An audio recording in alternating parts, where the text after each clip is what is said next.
Test 1, 2, 3. Test 1, 2, 3. Test 1, 2, 3.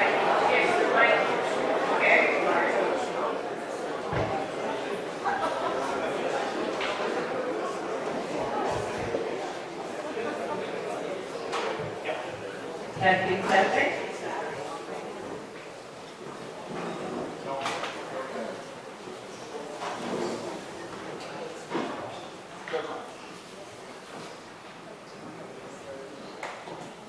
Okay, ladies and gentlemen, it's 7:30. We have 7 candidates confirmed to be here tonight. As you can see by our front table, we have 6. Let me see, who's not here? Oh, Robert Sharon isn't here. He's the Veterans Party. I do understand there was something going on in West East and he's possibly there. Maybe he's decided not to show. But anyways, I want to thank everyone for coming out to our all candidates night. And we want to especially thank the 6 candidates that have agreed to be here tonight, and hopefully the 7th one will show up. We are an agricultural organization, but this evening is opened up. This evening is opened up to everybody. There will be agricultural questions, but we have other questions here that we want to get asked. We want to make it clear tonight that we're here to gather information on the present and future issues that are going to be happening in the next few years. We know what has gone on in the past with our government, with our representation of our riding, and tonight is to see what the future can bring us. We are a no-nonsense group. We will not allow outbursts from the audiences or huffling up against any candidate who is present tonight. We also ask candidates to be mindful of that and not to speak against a party or a candidate. Speak only on what you yourselves represent or your party represents. Now, as we go into the format of it, the candidates are going to be given 2.5 minutes to introduce themselves and some of their party policies. At the 2-minute mark, David, who is timing, will wave this spoon to let the candidates know that they have 30 seconds to sum up their opening speech. At which time, if they don't, I guess they'll come up and beat you with a spoon. Now, we are going to go right to the questions right away. The candidates have picked numbers as to their speaking pattern. David Ainsworth from the People's Party will speak first. We didn't get number 2 picked, so Cheryl will be the next to speak, followed by Eileen Jones-White from the NDP, Stefan Cleach from the Libertarian Party, Jonathan Davis is an independent candidate, and Kumar, I can't pronounce his first name, so I asked him if I could call him Kumar. He gave me permission. He will be the last to speak. So we hope that you enjoy your evening. We want to thank the media. We have quite a bit of press and radio stations here taking notes about tonight. It's been well publicized and well talked about. And can everybody hear me without the mic? Yeah. Okay.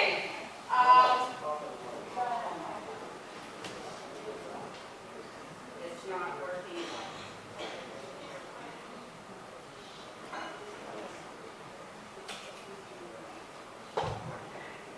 So the press will be here. It's been a controversial all candidates night because there was another one all planned for tonight.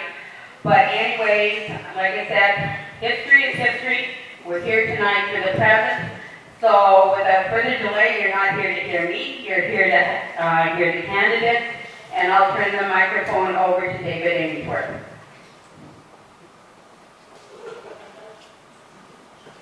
Hello, everybody. My name is David Ainsworth, and I'm the People's Party candidate. Just as a little bit of background, I'm a long-term resident of this county. In fact, I'm the 4th generation out of the Wealth clan from Eganville. they are represented here tonight as well. My wife and I, when we got married, we purchased a small hobby farm in Eganville, and she continued her education as a teacher, her career as a teacher, and my career was as an entrepreneur. So my passion in life has been starting businesses, operating them, seeing how far we can take it, and what we can accomplish. In 25 years, I did put together 2 businesses with a great team of people, and our efforts resulted in about $180 million worth of sales revenue and about $60 million worth of wages that stayed in the county. So a lot of the skills that I developed over that period of time, I feel will be really helpful if it's needed in the future. So after the business career started to wind down, I started an each speaker series in Renfrew. And the idea was to bring in talent on specific topics that are certainly in vogue today and also very controversial. This was a fascinating time in my life, and for the first time I had an opportunity to spend some time reading and training myself and trying to understand these things instead of just focusing on the business world. One person in particular, when I asked him a question, how can I as a layperson come to understand complex issues such as climate change, which is virtually tearing this country apart on an intellectual level and on relationship levels. So he said to me, David, do the work, do the reading, talk to people, and then trust yourself. So that's what I'm doing. I'm trusting my integrity on issues that I research. When the People's Party of Canada started up, I looked at the principles of respect, responsibility, freedom, and fairness. And I said, that's how I've been running my life. And I found a party, finally, a traditional conservative party that I call my home. And that's why I'm running for them. And I hope you'll consider me on October 21st. Thank you.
Hello and welcome.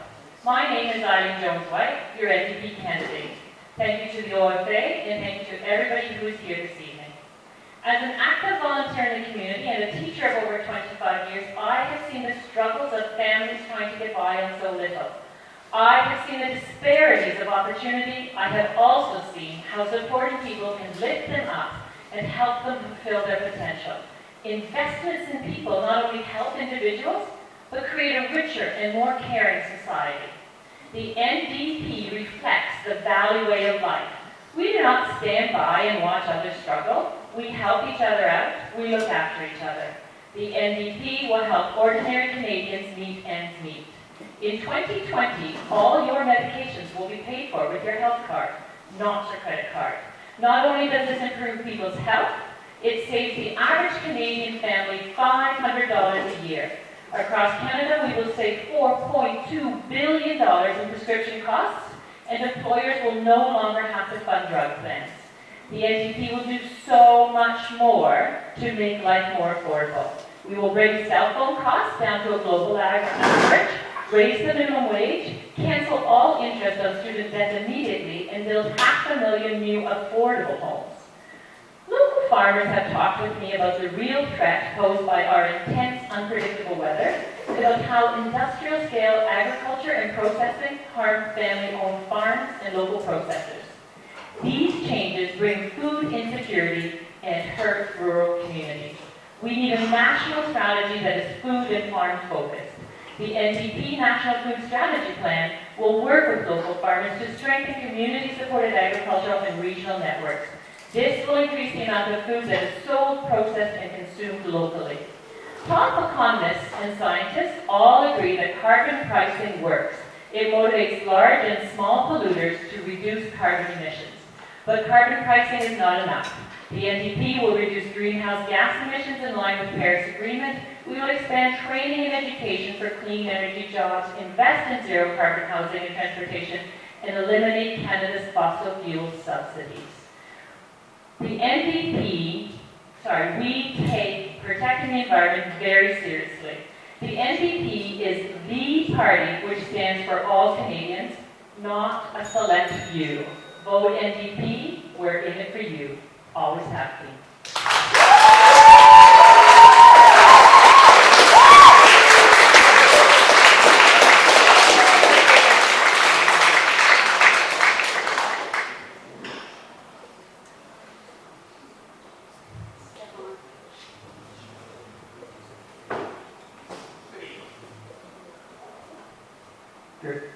Good evening.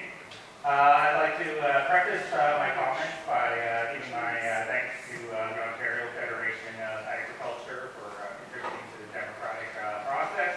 I'd like to note in passing that I hope at some point Cheryl can clarify why she said she was only, why she was told the OFA that she was only available for October 9th to speak after refusing to confirm attendance for a proposed meeting in Peterborough.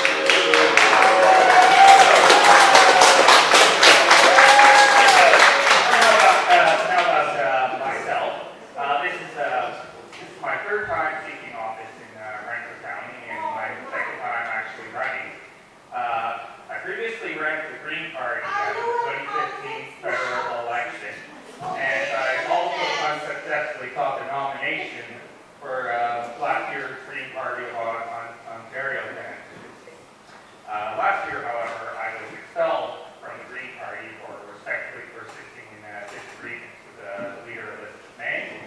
Since I plan to run in every federal election until I'm elected, I sought candidacy with the first political party that would accept me for who I am and let me speak my mind. So, I'm in support of most of the platform of the Libertarian Party, but I also have some policy ideas of my own. I'm opposed to the proposed nuclear waste dump that is to be about 1 kilometer away from the Ottawa River. I'm concerned about the effect that might have on our drinking water down the line. I believe our Constitution is imperfect and outdated and needs in need of being updated. I believe we need more MPs, each making less money so that they're closer to and more aligned with the population that they represent.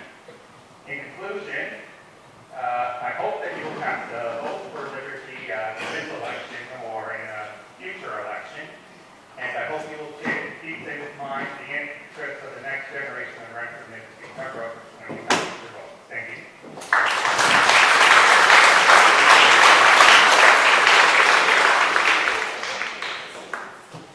Hello, my friends. My name is Jonathan Davis. I grew up on a dirt road in the Courtney Lakes.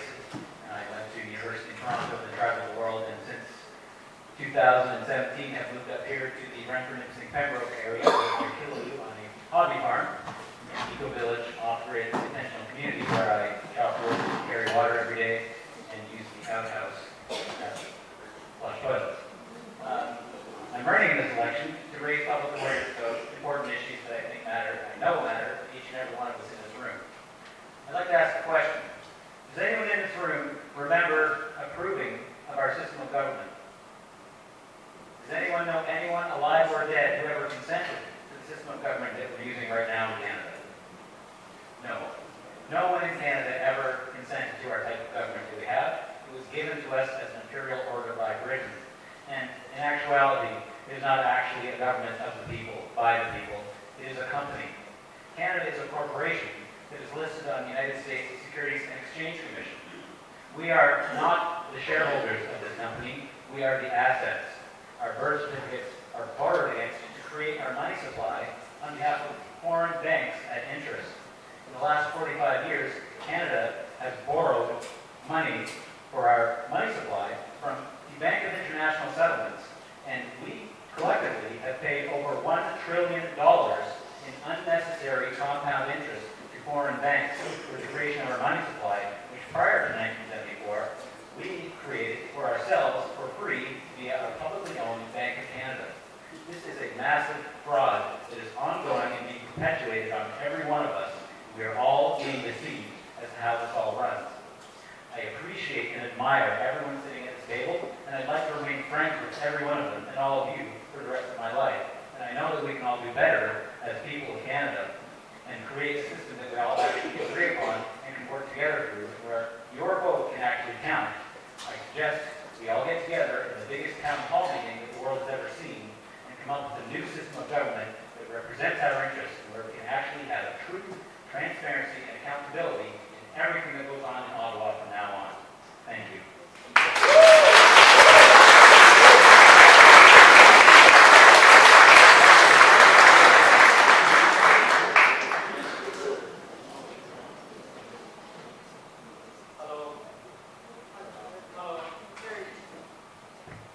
Hello. My name is Dhirendra Kumar. I am Physiotherapy Regional Hospital. I am your independent candidate for West University, Pembroke. Independent means I don't belong to any political party. I don't have any affiliation with any political party. That means I don't have a political boss who is going to ask me how to walk, how to talk, and what to say, when to stand, and when to sit. You are my boss. I am going to listen to you, and I will bring your agenda to the parliament. And I am going to listen to you and vote for you for 4 years. What is happening in Canada? Each government, you know, the two major political parties, doesn't matter who is there in the power, they are thinking about 4 years. Their goal is to run the government for 4 years. We have to think beyond 4 years. We are running the country. We are not running a small company. So we have to think beyond 4 years. My election agendas are, we need to have long-term care beds, more long-term care beds in the community. We don't have that. People are waiting 3 to 5 years to go to the long-term care bed, which is not acceptable, which is not good. And it's not good for us, it's not good for economy. We need to work on that. We need to, my second agenda, we need to have accessible child care center at workplace. That is very much crucial. We need to do that because it's a growth for the people, it's a growth for the economy that's going to create for the job for young people. I am going to do my order a public inquiry into Ottawa River flooding to find out what was the reason why there was flooding, and if there was any human error, the people need to be compensated. And I am also going to order for one committee of property owners both sides of the river so that they can monitor the flooding during the spring season. And I like the government to be responsible. If you see, the government, they are working more for their own political party. You have seen the Harper government, you are seeing the Liberal government, and they are not doing good. They are not responsible to you, they are not responsible to anybody. They are responsible to their own agenda, which is not good. We make sure that they are responsible, and the government is responsible towards the parliament. They don't treat parliament as their servant. They have to be responsible to the parliament. For details, please check my website. you have any questions, you can reach to me. Thank you.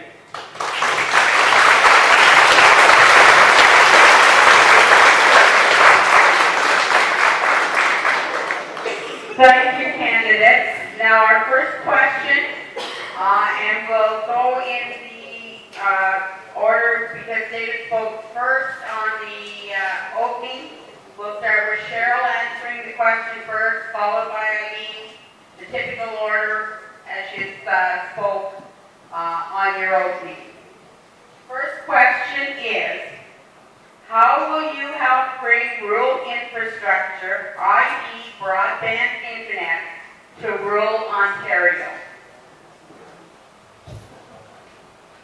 Okay, so you may remember that a number of years ago I struck the Bravo Committee because we had no internet in the Valley, and that committee established a model for the rest of Ontario, starting with getting internet in our schools. So that's how we got rolling.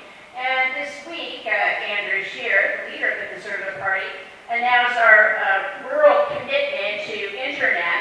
And there will be funding, but more than funding, what we have to do is have the smaller providers get broadband width instead of having to piggyback on top of the main telephone companies. And we'll continue on. We've already done many of the internet connections through the topographically difficult regions of the riding, but there is still more to do. And David, does that spoon mean 30 more seconds? Or? Okay.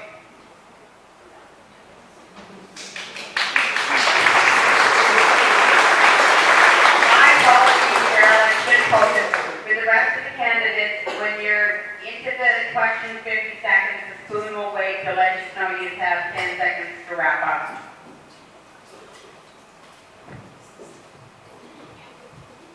So in the NDP platform, which has been out and available online since June, it is stated in there that we will improve infrastructure, improve innovative technologies all across Canada, and that includes in rural Canada. We have a commitment to talking with rural communities. We have a commitment to looking into the issues of rural communities and taking rural advice. We also have a commitment to reducing the costs, like not only improve the infrastructure, but Canadians pay the highest cell phone costs, among the highest in the world, and we commit to bringing it down to the global average and to keeping global, and to increasing the number of companies who have access to deal with our infrastructure and our cell services and high-tech services in Canada.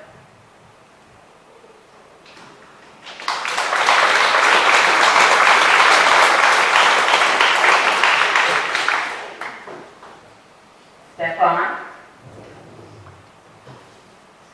Well, I don't suppose I can think of a better answer than more money, I guess. I wouldn't be informed enough on the topic to know why more progress hasn't been made sooner. I would need to look into that more and I guess more money to the solution.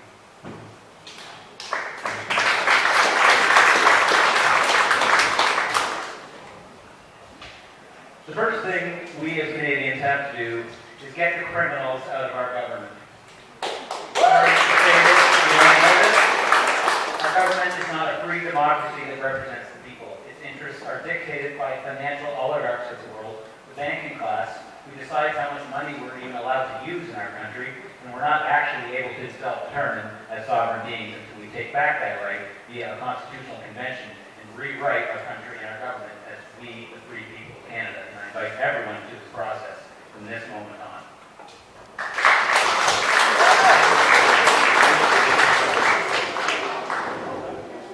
Hello.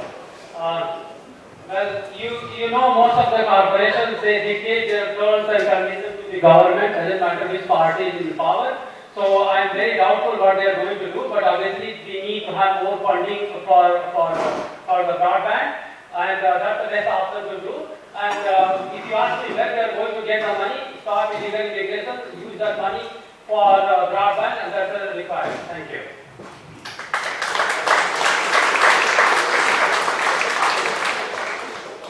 The next question is, for David.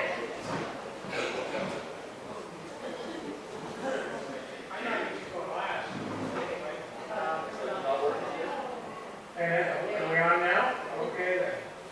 So we've been very clear in terms of directing CRTC to open up the market to real competition. We've been protecting existing industries too long at consumers' expense. So that's the first step we would do. The second thing that I would do is a lot of work done in the county, by the county and other associated partners and consultants, and I would certainly work with them closely on this matter because the future is in data management. We all know that, so thank you.